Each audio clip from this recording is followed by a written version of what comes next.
Ali, you with us? Hi, Hello. guys. Can you hear me? Clearly, very well, very Great. well. Wow. What's happening in Europe? I'd like to talk about NATO. I believe the British increased their supply, their arsenal of atomic weapons substantially recently. And the silence coming from the British government leads me to believe that perhaps they, as the one of the two biggest military powers in NATO, along with France, are not too happy with the Biden administration organizing this crisis. And believe me, it is a very scary crisis. Yes. Do you think that NATO is weakening and it could be split? That's the first thing. And I'm sure all those Russian soldiers on the Ukrainian borders are aware that the United States president called their leader a killer. I'm sure they all know that. That's scary. Yeah. The other thing is to go away from that is, remember in, I think it was 2017, you talked about what you called the Cambridge meeting between Halper, Steele, Andrews and Dearlove. Yeah. And Steele's then part in Russiagate. And something's bugging me about that. What was what was that all about, and where has Steele gone? And have we had any explanation? And thirdly, again, I'll be brief, it's China. And do you think there's any possibility, with Djibouti being a Chinese naval base and a naval base on the Pakistan coast, and the agreement between Iran and China, do you think there's any feasible chance that there could be a military rail or road link across land to through Pakistan to the Arabian Sea, or indeed is it feasible that there could be a rail or road link directly from China? I know it's far-fetched, to Iran. Thanks, guys. Right. Thank you. Right, indeed. Well, that's quite a long list of of questions. First of all, about NATO, I think you're quite right. I think the British are looking at what's going on in Washington, and I think they're becoming increasingly concerned and worried about what they see as a chaotic situation in Washington. They're also seeing a chaotic situation in Europe. They're looking at a NATO that is becoming increasingly dysfunctional, and they're hedging by increasing their nuclear forces.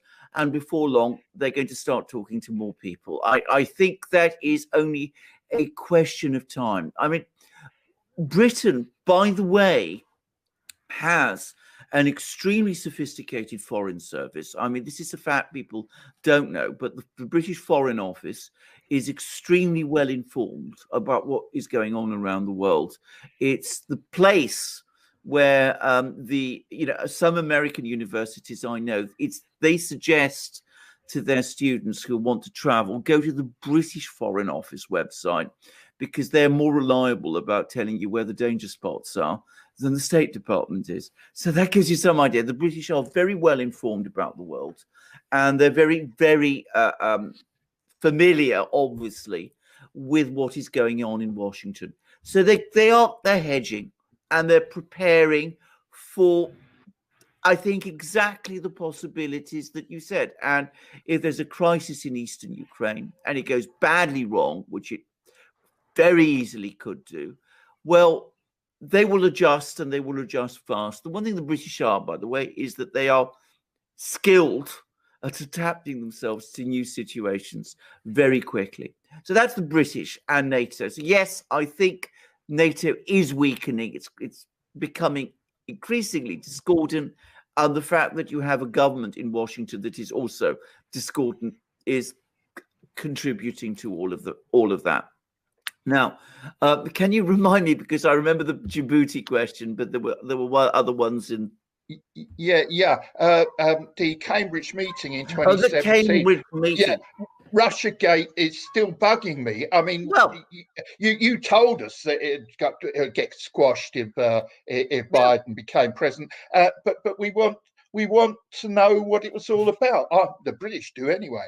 Well, I agree. I'm sure. I mean, we did a program, I think, about this quite recently, Alex. I mean, you know, it'll be up this weekend, by the way. It'll be up this weekend. Yeah, I mean, we did absolutely. I mean, we were talking about, you know, that Durham, who is the special counsel, who's supposed to be looking into this, and whose investigation has now gone off. Well, it's, you know, if you believe it exists, maybe if you believe he exists, his investigation has gone on longer than the Mueller investigation went on.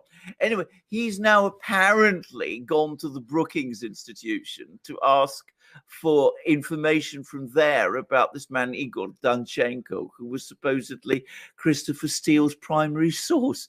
Now, this is now, I mean, you know, what's he been doing all the other 3 years? I mean, you know, we will be waiting, you know, until we're all grey, you know. Well, I'm already pretty grey, but I mean, we'll all be long dead, I think, before we get the answers to all these things. I mean, it is. To say that this is an investigation being conducted in slow motion is to overstate its speed. I mean, we will. I am increasingly coming round to the view that we are never going to get the full truth of this. It's a terrible shame. It's very, very bad. But that's the reality. I mean, I would love to know what was going on between those four. You know, Halper, Dearlove, Steele, Andrew. Perhaps one day we will learn probably more from their memoirs when they write them than we will from anything that Duran provides us with. I mean, it's a terrible state of affairs, but there it is. But, you know, I would love to get to the bottom of it, but I'm no longer expected, at least not in any way that makes any sense in terms of political time. Now, I think your next question was about Djibouti and China and all the rest. The Chinese absolutely are now increasingly thinking about, I mean, you know, rail and road links, and this isn't anymore just the Belt and Road isn't anymore just a economic artery, even if it ever was. I mean, there is clearly a military dimension starting to emerge.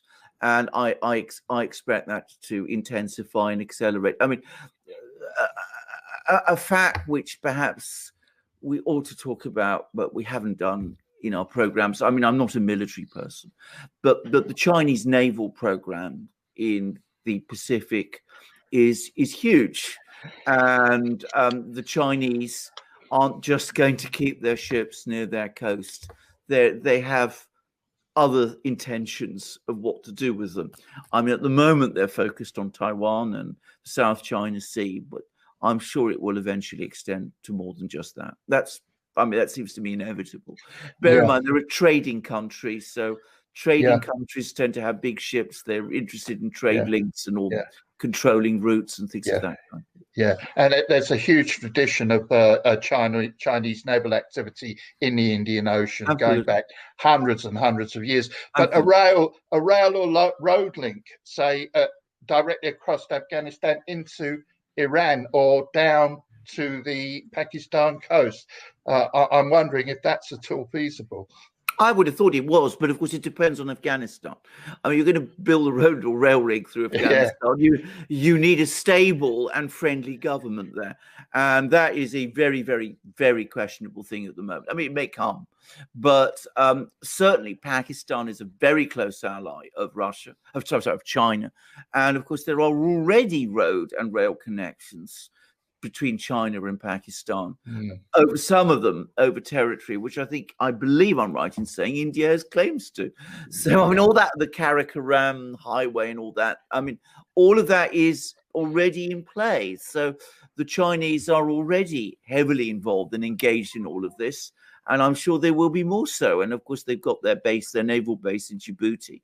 And that would have been chosen for a reason. I mean, it's not just, they don't just plant bases for no reason at all. So we're going to be seeing a lot more of this going to happen in the Pacific.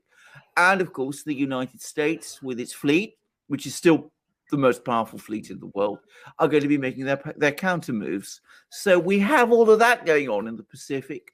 And of course, we have the situation with Ukraine in Europe.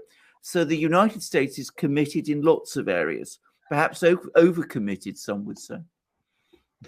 Thanks, guys. Thanks so much. Thank have a good weekend. Thank you, and have a good weekend.